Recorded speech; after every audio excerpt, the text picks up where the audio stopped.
as Minister for Transport, was pushing through various road developments and then was a part of a major objection when a road went past his own country estate.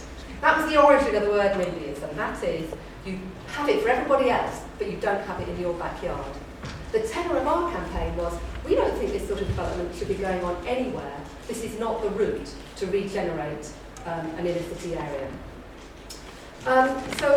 This is the basic outline of the Lewisham development site. I was asked to put lots of maps in, and what we're looking at here is this is the DLR station. Here is the main Lewisham. This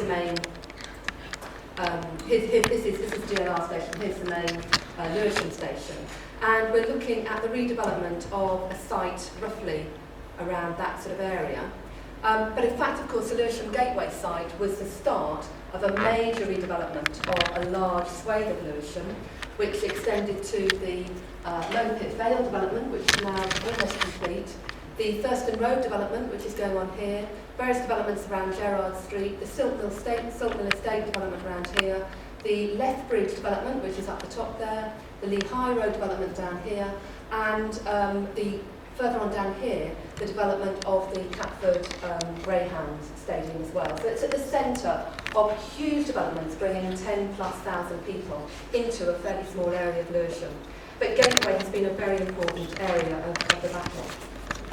So I'll just briefly say what the scheme actually involved. This is a lot of the extracts are from the documents that we produced to try and fight the actual development.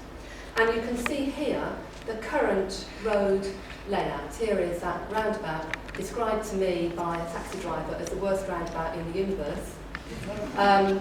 It's been a nightmare of a development. And the idea is that the rivers here, the Ravensbourne and the Quaggy, be moved, the roads be changed so that we now have a road coming all the way around here. So the traffic coming along Low Pit Vale will go along here, off to Catford here, round to Lee here, off towards Deptford and Greenwich here. And they'll go all around there, traffic coming in and here, goes around here. It's called the Low H. And by moving the roads and by moving the rivers, what you create is a little island here, and it is a little island, on which 6 tower blocks, 800 residential units, retail space, a cinema, a hotel, and various other things are supposed to fit. That's a basic Low H development. So I'm going to skip over a few of the other slides. It involves a lot of, the key thing to note about it is that before you can actually get the space for development, get the space for the housing, get the space for the retail development, the things that are supposed to bring the economic regeneration, you have a huge infrastructure cost at the very start. You have to change a roundabout, move rivers, you have to move a bus layover site to a new area. So it's a very, very costly scheme, and these are the main features of it. And the first point I want to make about this scheme is that it was actually a response to very bad planning before 2000, when the scheme was first developed. Probably not very many of you can remember Lewisham before its current layout, but this is the clock tower, and there was a scheme which was developed during the 1990s by which this high street here was pedestrianised, and if any of you know Lewisham, that is now where the market is. The clock tower was moved a couple of feet, and if I go on here, this is the Lewisham Odeon. Lewisham Odeon was demolished. These shops here were demolished, and but just this parade remained. And this area here, the Lewisham Odeon and these shops, got turned into a sort of rather uneven, haphazard car park where Debenhams had been supposed to come, but never did. Debenhams was their big aim to regenerate Lewisham. They never came. And so it just became this sort of parking lot.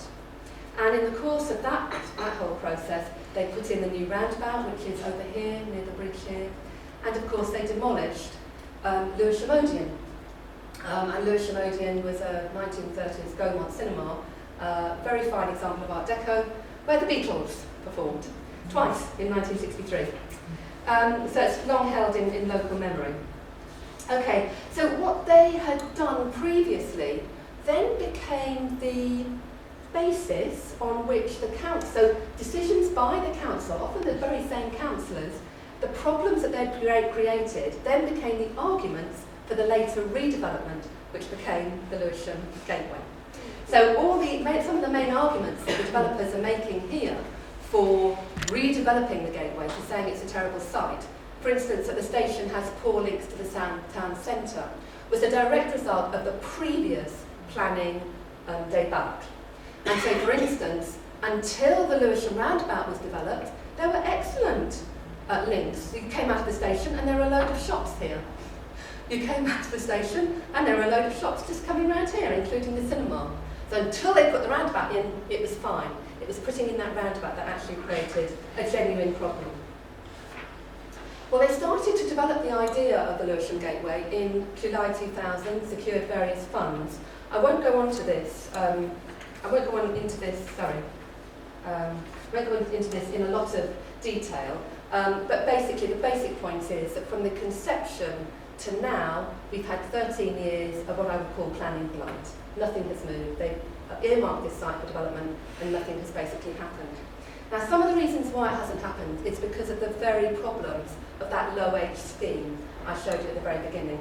And I just want to go through the problems of the development and the sort of objections that we then made to the development, which sprang directly from that fundamental decision which had never been properly discussed in the consultation.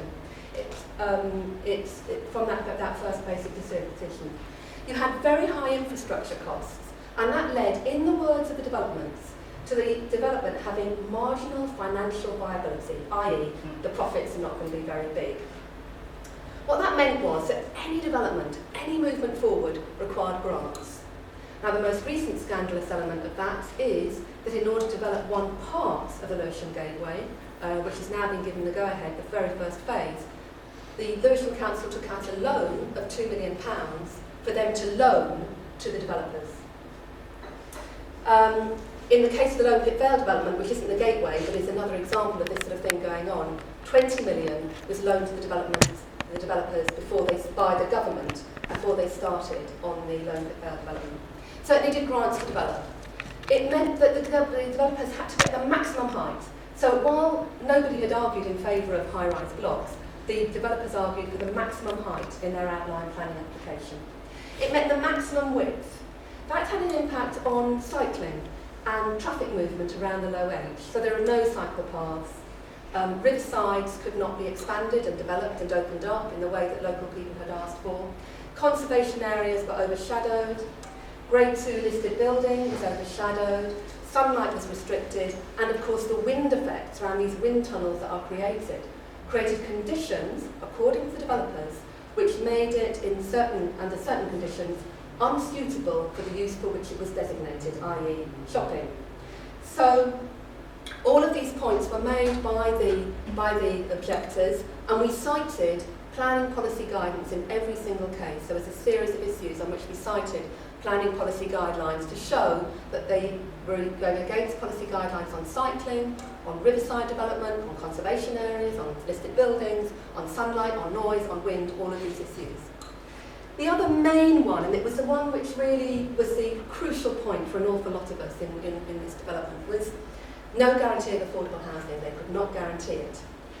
If you gave affordable housing, that meant there were fewer houses to sell off to the wealthy or property speculators from Asia, and therefore they said they might be able to build 15% if they got an additional grant from the government.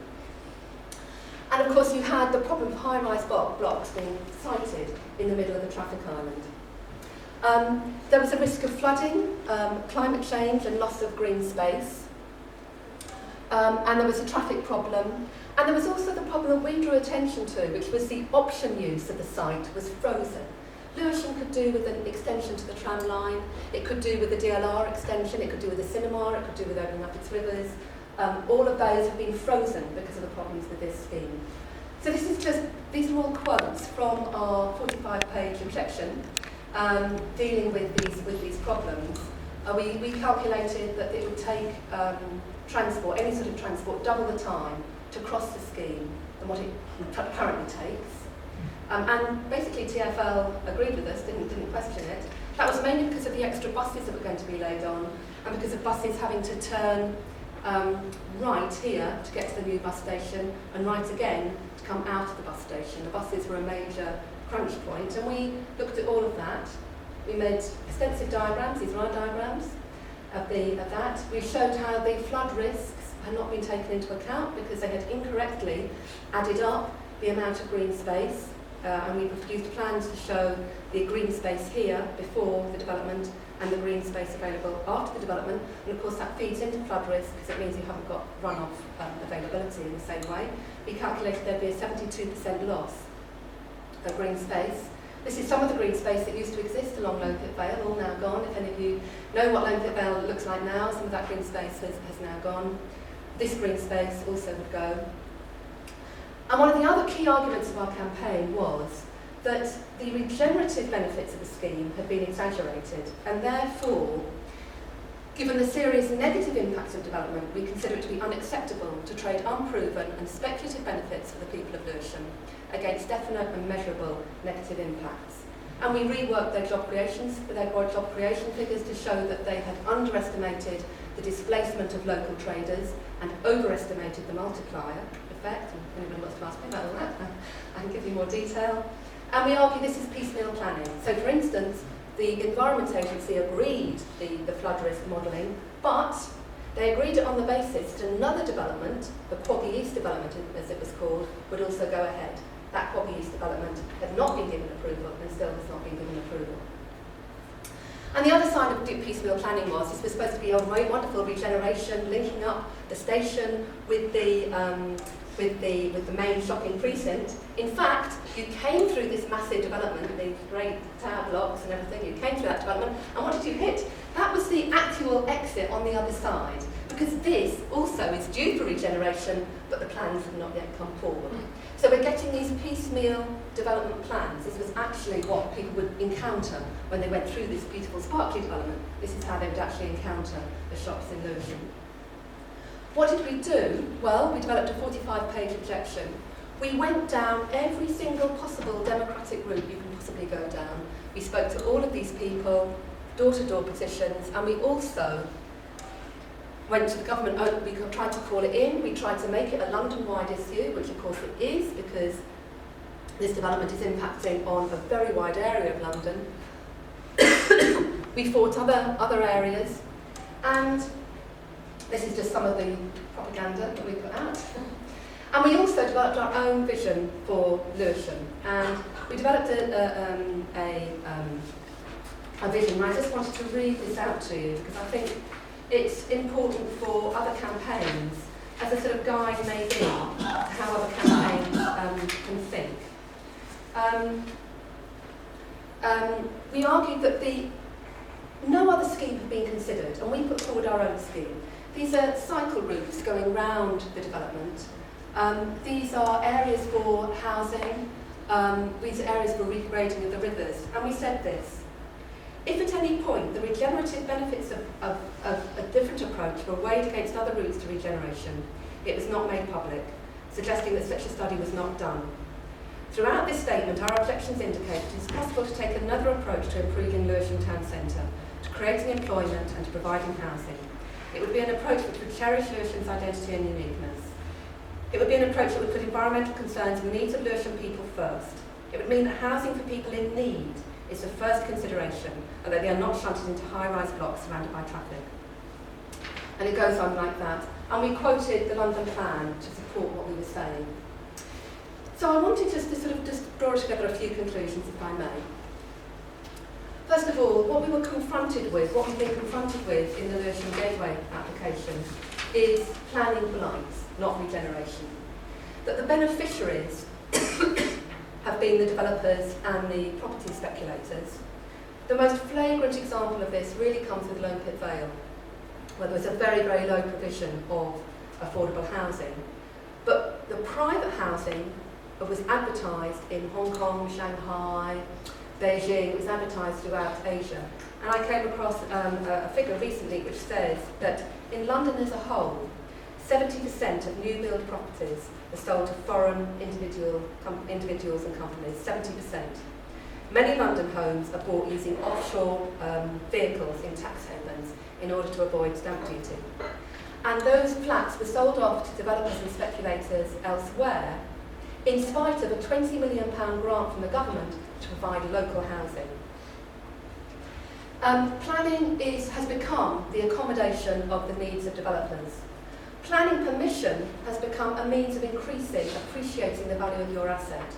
And again, another flagrant example from Lewisham is the Thurston Road, the owner of the Thurston Road development, who's a man called Heath. And simply by getting planning permission for his site in Thurston Road, we assume he hasn't done anything with it. And it's just simply increased the value of his land holding. It is a land grab. The whole process is what I call, I don't know if you know your history, what I call 21st century enclosure. It is public land, public amenities being enclosed for private purposes. But the planning process we could not get through to, and it's a fig leaf of democratic accountability. And from my point of view as an economist, the cost-benefit analysis that was undertaken made a series of financial judgments about what is essentially non-quantifiable amenities and ignored the concept of option use.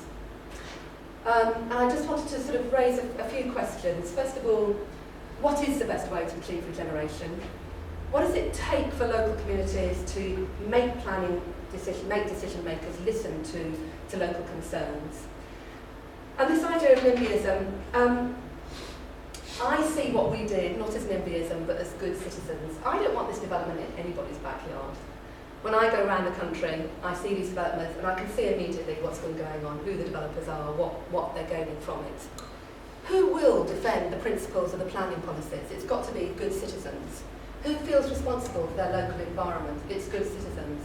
And it's a process of linking up those good citizens that's needed to render the bigger arguments. And what we have here is, if you like, the politics of a particular site, that local people will fight over their particular sites. And I just wanted to end by quoting, yes, okay, and the only terrain we have to fight on is the local terrain, because that's where the planning decisions are taken. When you try to make a broader argument, you're blocked. You are only allowed to make local arguments. That's the way that the thing works. I just want to finally say what they're doing generally, and I think Lewisham is a microcosm of what's happening across the country. They're squeezing a quart into a pint pot. At Lewisham Bridge, which is a local school also attached to this development, a school which was built to accommodate 300 primary school children, has been reconfigured to accommodate 840 mainly secondary school children. We're squeezing people. Somebody said at the time of the planning decision about Lewisham Bridge, shades of the prison house begin to close about the growing boy. It's a quote from Wordsworth.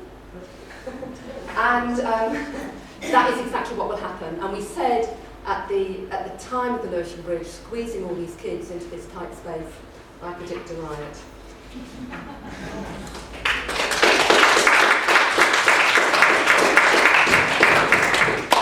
Thank you. That prediction of a riot, here comes Heath. Samantha Heath has been the Director of London Sustainability Exchange for 8 years, coming on 8 years, and has experience of politics at the local council level and also in the City Hall, where she was a Labour Assembly member. So she comes to regeneration and sustainability with several points of entry. I think that's the wrong folder. Okay. We also have worked together on things. Yes, Fuad and I work on trying to bring climate change to communities, and so communities can begin to interpret what climate change will mean for them. So it's adaptation rather than integration.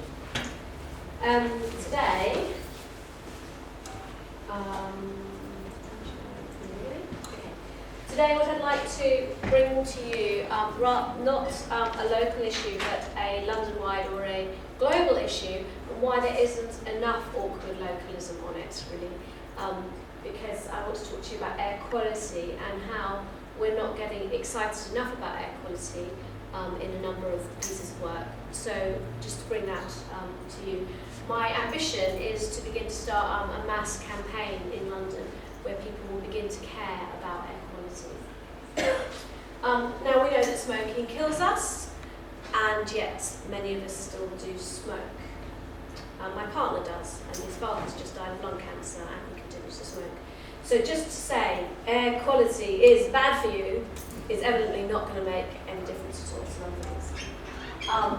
We know that in 2008, 29,000, across the UK, 29,000 deaths happened.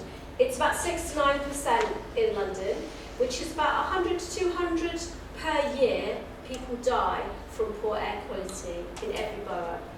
And the costs, if you scale that up, now we've got it about the tiny little PM10, which is particles, 2.5 microns cost. Those are the ones that really do cost quite a lot of money because, in terms of healthcare, because they get right into the bottom of your lungs and create really nasty cancers. And I'm going to come to that in a second. But that's a really expensive element to air quality. When I say it's expensive from days off work, and it's expensive from hospital care, and there's a whole variety of things why it's expensive. The other thing about it that really is important is if the air quality continues in this progression or trajectory, we won't get all the lovely businesses coming to London. But actually, I can't stand here after Helen's contribution and just say it's all about money, is it? I mean, quite frankly, we just need better air quality in London. And we know that 320,000 skilled children go to school along roads where they're 150 metres away from pretty busy roads. And we know that those roads are responsible for asthma. That's the nitrogen dioxide side of it. So we know that those roads. But today in the Lancet, anybody who's been reading the paper today, listening to what they're basically saying is that there is statistically significant association between the risk of lung cancer and PM10s and 2.5. And so basically, if you're next to a road that's 4,000 movements a day, if you're 100 metres away from it, you're likely to get cancer, especially if you're genetically disposed to it. So, in terms of lung, this is the Lancet, so we have to be really clear that there is a statistically significant association.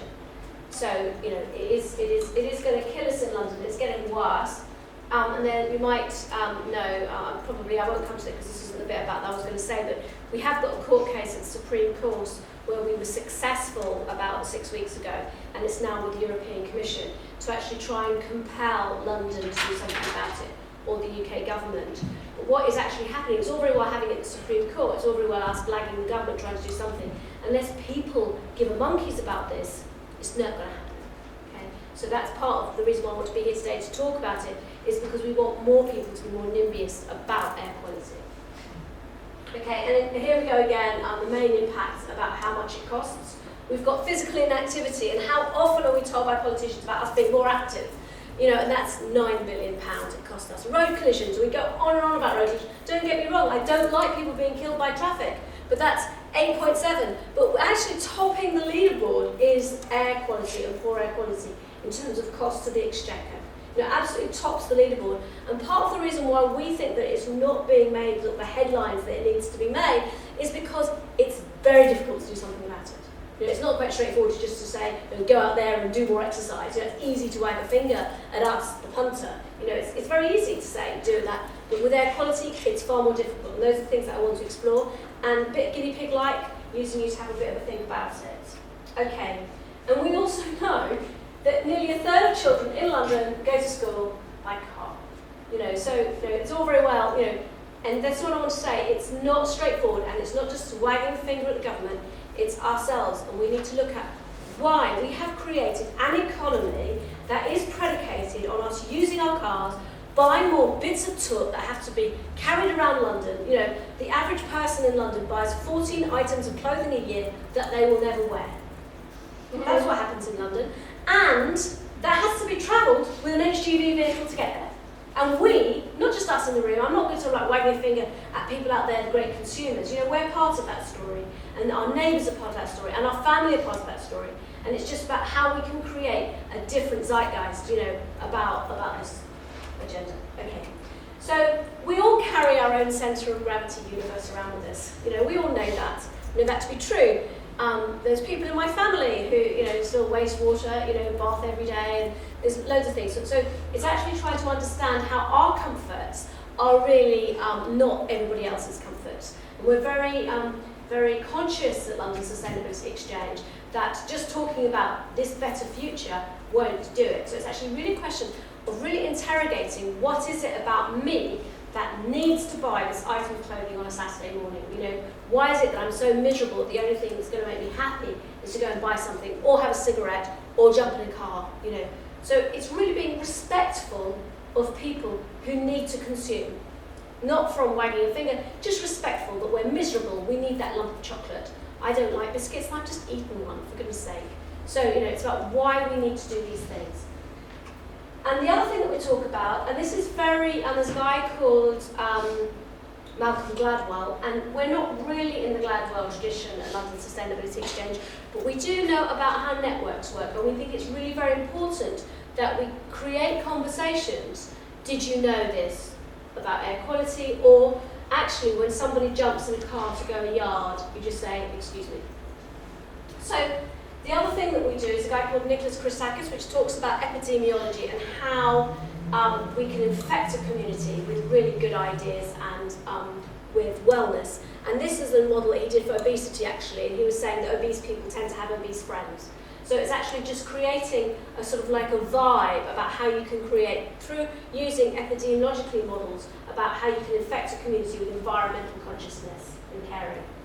So the communities, we've worked with a whole range of kids, schools and communities over the years, and we've come to, I just wanted to come to, we've found that, you know, there's some serious issues about nitrogen dioxide along some really quite important routes in London, and yet still we're finding it challenging, even though communities know this. They've modelled it themselves, they've gone out, they've measured it themselves, and they can see that actual impact.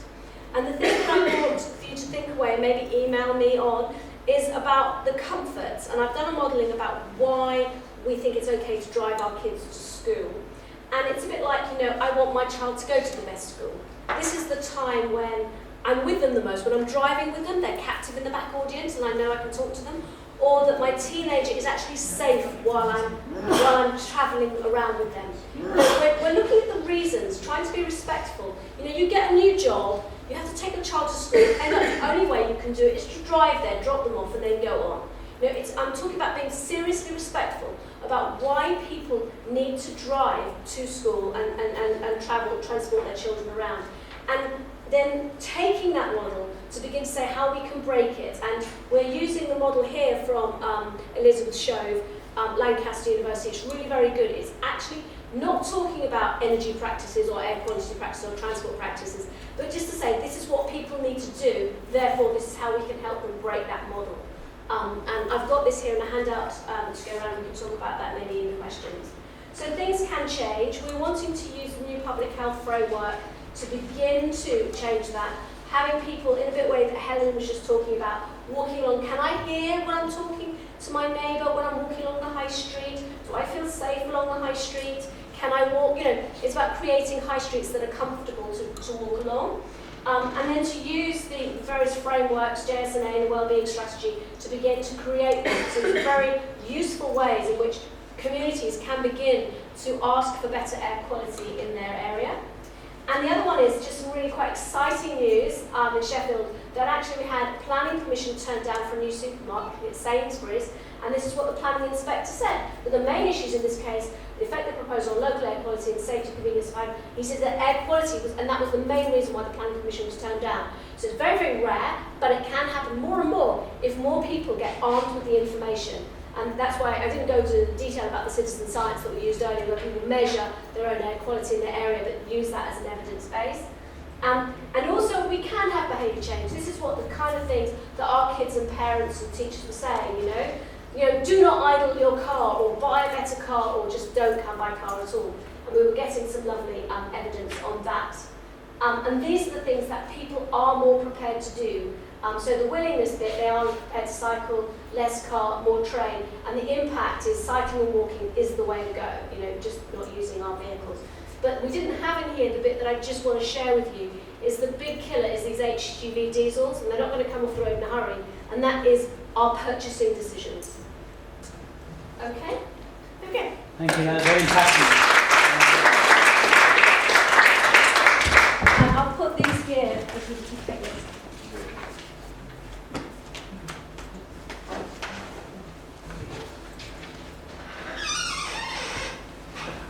next speaker is a man with many hats. Tim McGinley is an architect, designer, programmer and system architect who has taught in a number of universities, including this one. He's practiced architecture internationally with some big ones and is about to submit his doctorate in a framework to support the development of participatory digital design systems at the University of Reading. His interests include democratizing the urban design process, the new role and responsibility of the architect and the university, and systemizing solutions to wicked problems. Thank you very much. Awesome. Hi guys, thank you for having me today. Yeah, no, that's an awesome setup. What we've already seen today, so that's really exciting. There's most of the work's been done, and I'm a little bit scared that I'm more likely to get shot than I would do normally. But I'm okay. I think it's going to be all right. So basically, within this whole context of localism, which is that thing that was quite trendy in government, they talked about it quite a lot for a while, and then they've stopped, was the idea that maybe there's some stuff in that that is about participation and is good, and we can use that for to create more sustainable communities, because we need more participation equals more sustainable communities. There has been some really nice work around a thing called participatory public geographic information systems, which have all the tools that normally would exclusively be for planners, and that's kind of giving them out to communities and people to use. Unfortunately, these are developed in academia very badly. So they don't actually go that far. They don't manage to get out there because it becomes PhD-ware and people don't actually use it. So one of the things that we're looking at, because within that context, it's actually, one of the reasons might be that is that what we're trying to do is really complicated. It's really difficult to do sort of participation in communities because the issues are really complex. They're what's been described as wicked problems. They're basically the very diverse community, stakeholders, and every problem is completely different. So how do you potentially get some kind of systematic thing? It's very difficult. So what we're doing in this research is we're looking at a framework to systemize, to an extent, support for communities to get involved in this kind of thing, to do the objections in Lewisham, to do the other ones. How do you empower people with digital technologies to do this kind of stuff? So we're aware that there is some interesting technology out there. There's things like design games, some of you played some city, stuff like that. There are these kind of memes of stuff kind of floating around that you can kind of imagine that you could maybe put together in some way, and that could maybe do something that could support people to really get involved with the community to make things better. So putting stuff together in that way is actually quite difficult, and it's kind of a design exercise to an extent, but in order for it to become proper grown-up research, you need to fully understand and commit to the context over here, and it also needs to be embedded in theory. So we're looking at this from the design science research method because it manages to do all three of those things. So one of the things we've done is we've looked at how is this potentially done in business. So say if business has got this kind of problem, they've got like a problem with their stakeholders and whatever, and they need to do this kind of thing. What do they do? So what we've asked is that their approaches of how they develop software and systems in business, can we use that in communities? And if we can't, where are the gaps, where are the problems, and what do we need to do differently? So in business, what you've got is, if you imagine that this board is the business, and then the boom here is the information architecture. That's everything, that's like the system. So if you were to go along and you were to design a system and give it to a business, they'd have the system and they'd have the board, but they're a bit wobbly between them. So basically what they have is another thing called enterprise architecture, and that enables a link between the system and where they're trying to go and what they're trying to do. So we're kind of looking at this from the perspective of is there some kind of approach out there that we can kind of adapt and hack a little bit and use in a community context? We can test it by building some sort of system based on that framework, and then we can test it. Do a good bit of research. So this is one that's called the Zachman framework. It comes actually from proper architecture, not from system architecture. So this guy, John Zachman, used to work in IBM in the 80s, and he basically he looked at architecture and these other engineering type things, and he said, well, you basically do some drawings, and then you come up with a kind of concept, and then you design a system, and then you kind of do some production drawings, and then loads of subcontractors build it.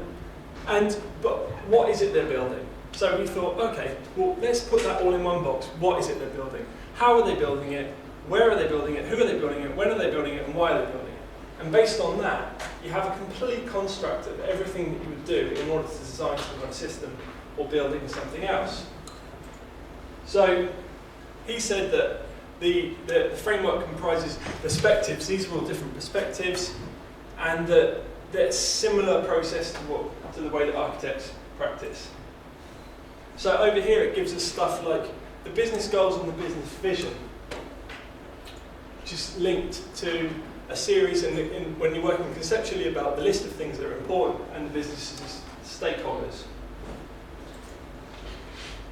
So the next exercise that we did was, if we're going to apply that in a community context, obviously business vision and goals isn't very relevant in community. So is it simply a case of saying community goals and community vision? And does that really work? Is that just forcing consensus? Is there something else? Is it about having the different stakeholders all having their own kind of perspective?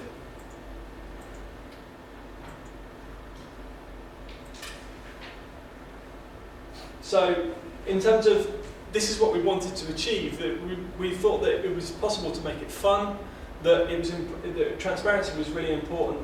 We know from the participatory design literature that it needs to be produced results that are useful, and that this was all stuff that was coming from the framework as well. So in the first iteration we saw that if you simply switch from business vision to community vision, it doesn't work. You can't just ask people what their community vision is and expect everybody to kind of give you the same answer, and it just doesn't work. So if everyone inputs it, we don't get consensus. You don't get that kind of community vision.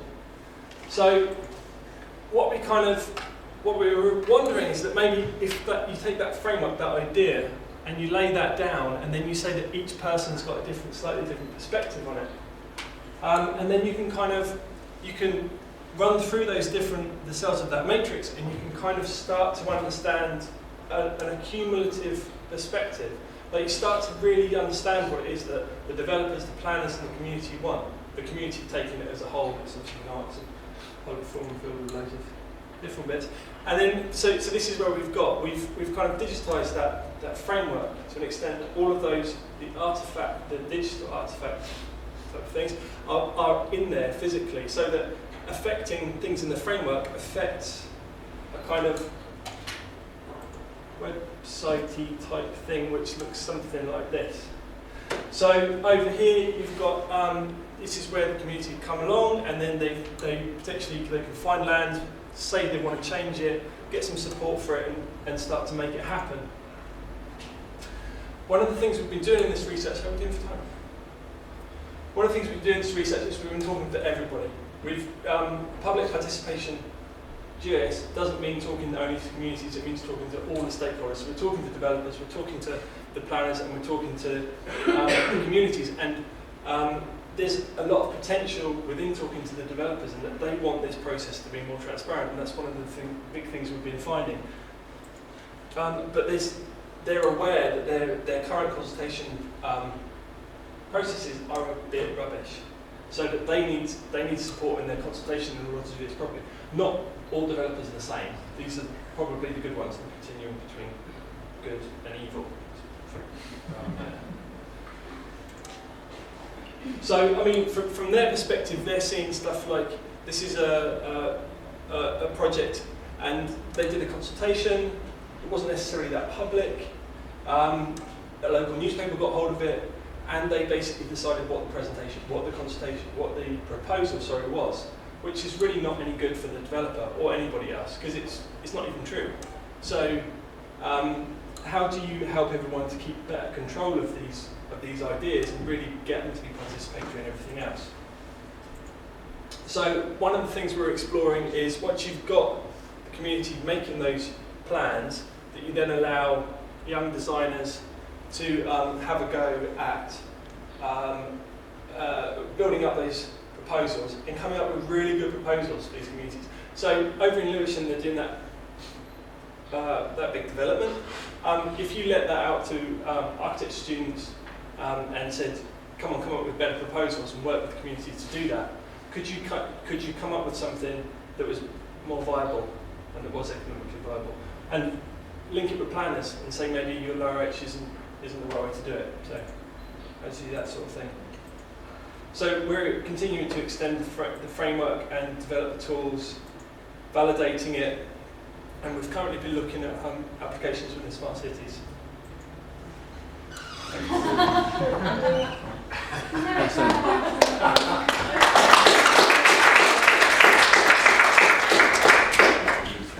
Thank you, Tim. Very good. I was about to be one of those guilty people who wanted to stick an app in this research and then told me to stop. Okay. Again, I'm presenting something that's a work in progress, and today's been like a literature read for me. Thank you. I glossed over a definition at the beginning of Awkward Localisms, and we'll chat a bit about that. And then kind of 3 case studies. One that talks to the previous presentation on the representations of community plans, and then the one before that about how we inscribe our historically embedded experience in terms that developers and planners might seek to recognise. Another is university expansion experience, particularly a pernicious one that Imperial College did on the village of Y, and how that extends beyond the village defence but into genetic localism, at the scale of DNA, nanometers, not meters. And then a little wander around transnational monuments. Awkward localism is the politics of sites that connects concerns that have become or been made disconnected from each other, or even discounted altogether. I wanted to put an image of that game Jenga, but it was lame. So if you can imagine all of these little sticks on the ground, and we're constantly trying to meddle with the red stick without dislodging any of the superstructure around it. We face this in climate, housing, transport. There are so many points of entry to this awkward localisms thing.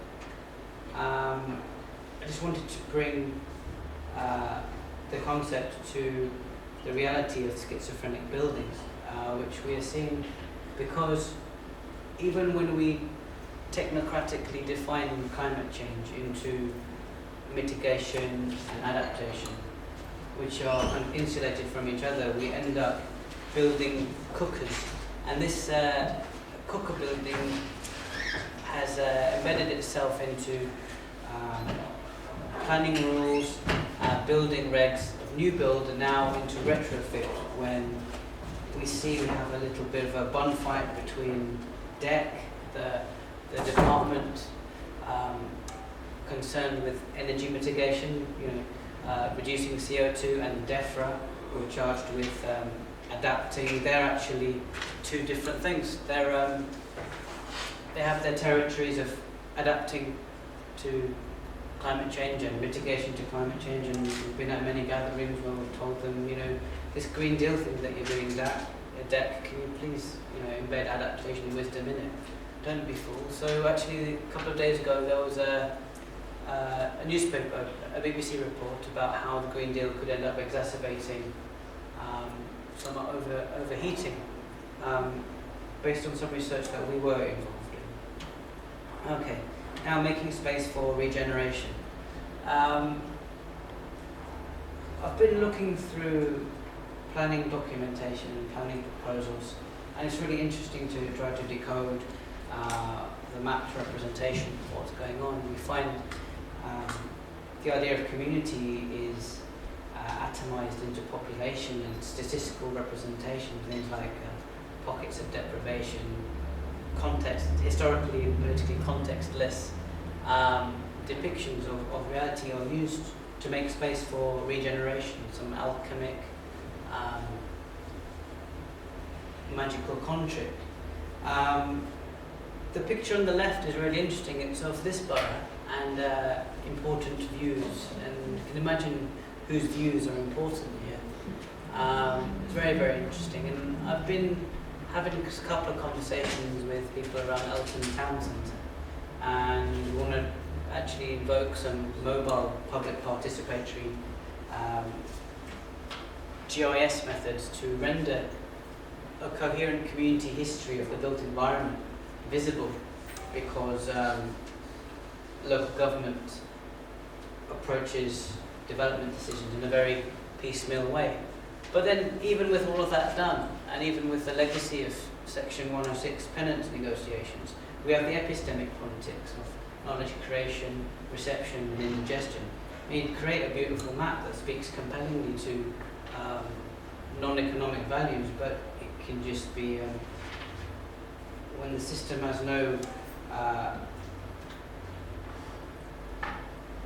incentive, you could say, crudely, to recognise it. It's just wasted work. I mean, we've got a lot of PPGIS work that's already out there. Second example, I'm not counting the time, is elite higher education and biopolitical industrial policy.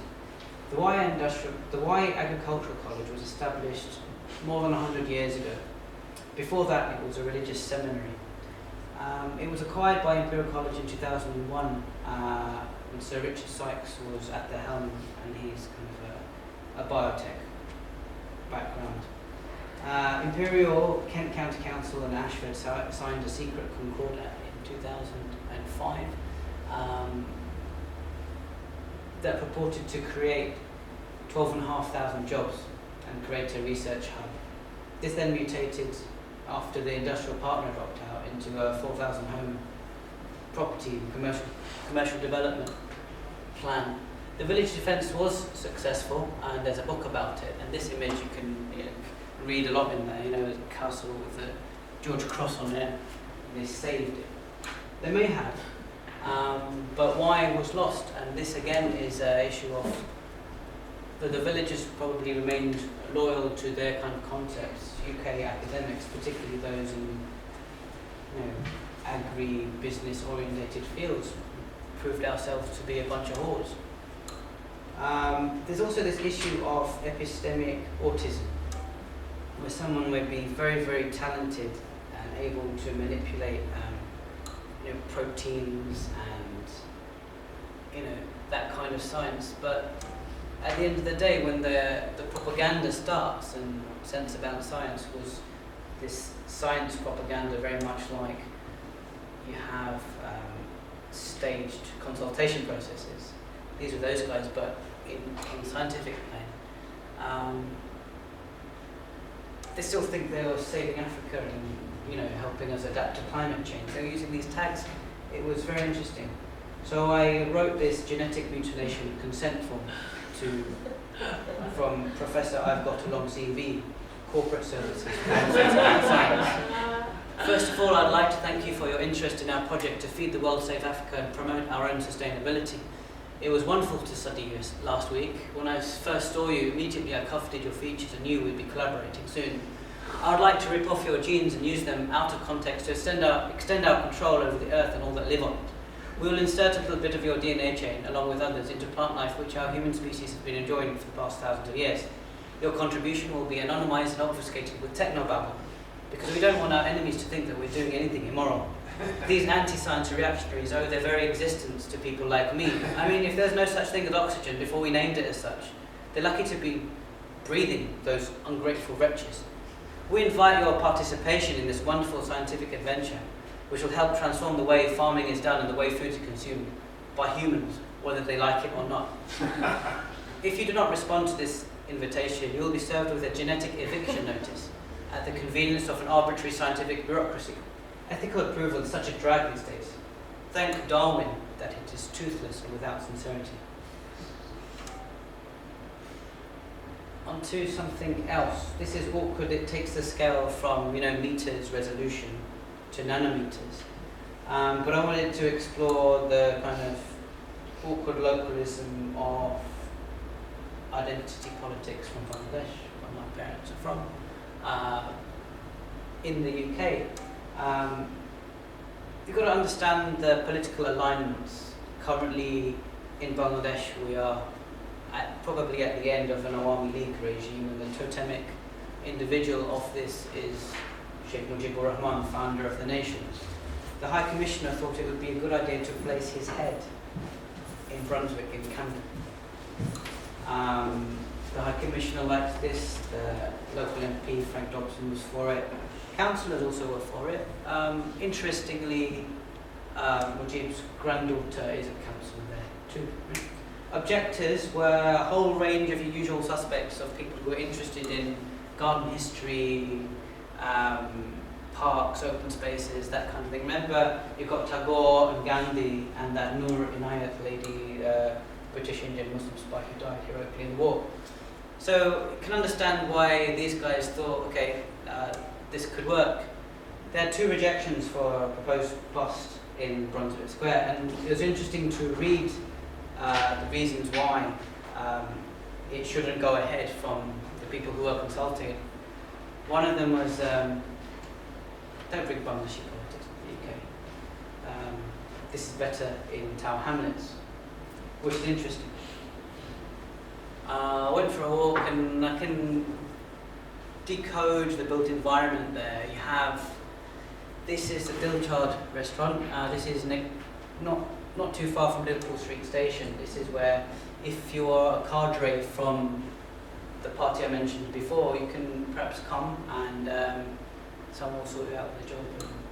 It's kind of that informal, get your foot on the ladder. This is the B&B offices, Bangladesh National Authority offices. It's very small. They're kind of an in-between B team, actually, between the kind of integrating force. That's a favourable representation of them. This is the Martyrs Memorial in Alta Body Park. There's the London Cycling Company was actually on a cycle there because somebody died yesterday. That's on Friday. But this commemorates the 1971 war, which has an interesting relation to the UK. This is the Brick Lane Mosque, which was a synagogue, the controversial missile-like minaret, rocket-like minaret, said the Daily Express. But this mosque is on Brick Lane, and there's a certain kind of community politics to it. The National Socialist Party, small, influential kind of aristo lefty party, has a lot of cash and carries there. So this is the kind of hub. So I'm decoding the multipolar built politics of Tower Hamlets with a particularly Bangladeshi lens. I mean, they do work, they contribute.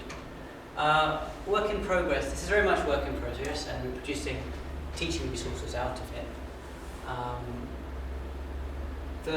The main output will be a methodology to integrate and cohere built spatial histories of Eltham High Street in a way that's scalable, because all of these localism people like things which are scalable. There will also be a citizen-orientated toolkit. This was going to be in the form of an app, but nobody uses Android. Maybe it'll just be a website. Maybe I'll just point to what Tim does. And case studies. I would really like to explore why agricultural colleges demise through the eyes of agricultural scientists and biotech scientists. And explore this idea of the Britain-Bangladesh Bank of the built environment. Politicians and quite wealthy individuals, often who own garments factories, put their money for safekeeping in the London property market. And so there's some interesting methods of finding that out. That's me finished, and I'm sorry I took more than 10 minutes. If I could call everybody else who spoke in this panel to come and sit on some chairs for interrogation. There's a lot here which doesn't necessarily cohere or have to cohere. Just swirl around in your mind for a bit.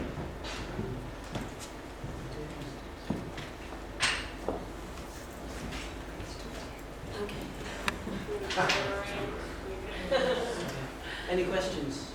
That's me. I've got a question for Helen. Sorry, who did the air quality? That's me, Samantha. That's Helen. Sam. It's Samantha, yeah. Okay. I'm reading the wrong thing. It's Ramadan. I've been to Lagos. I know what bad air quality is. And when I came back, I have not complained since. How I'm so grateful for what we have. I know it could be better, but to me it's still clean. So how can you get someone like me to care more? I suppose you could say, well, one day it will be like Lagos. No, now it's killing people. So it just, for me, the way in which I care about it is that who lives next to the shitty streets? It's the poorer communities, you know, and it's an inequality, it's environmental injustice that's going on in London at the moment. Now, I completely respect that there are people who are worse off than they are in London, but there aren't that many off in Europe, and we are, what I'm basically saying is our economy is killing Londoners, therefore it is more likely to kill people in Lagos. If people in Lagos begin to aspire to the kind of consumption that we have in London, and they do in Delhi, and they do in other parts of the world, it is basically a resource issue which is being, it's a hidden one. So we understand when you see a rubbish dump, you see we're producing too much rubbish. This is the same thing, it's just that you can't see it. And so the way in which I'm not being disrespectful about anybody who is actually suffering worse air quality, what I'm basically saying is that we need to learn how to solve it in London. Because if we can solve it in London, then we can export that knowledge in the same way that your systems are talking about. We can export how we can get people to care about it. You know. Okay. It's Hertzberg, you know, what's it called, a self-actualization thing. I understand that, you know, if you've got enough food to eat and you've got a job, then you can worry about air quality. Anything else at all? Well, just quickly ask Helen, thank you all for your talks. One of your slides, you dashed through it, said May 2012, Lewisham agrees secret funding. Right. Now, this is going to be a naive question, isn't that just plain illegal? No, because under the Local Government Act of sometime, 2005, you are allowed, or I think it goes back earlier than that, you are allowed to exclude the public from some decision making. Now, one of the campaigners put in an FOI request to see the minutes of that meeting and was refused on the basis that it was commercial in confidence, which is a valid reason for refusing an FOI request. The Information Commissioner wasn't too happy with that. The Lewisham Council then came back with another reason, which is to do with their right to make decisions. I can't remember the exact phrasing, but the freedom from public scrutiny in making some of your decisions. If the idea is if the public are looking at you all the time, you can't actually have the freedom to think aloud, as it were. So that's being investigated now. But yes, it was. No, I don't think there's anything. I mean, it might be ruled illegal by the Information Commissioner at some point, but it hasn't been so far.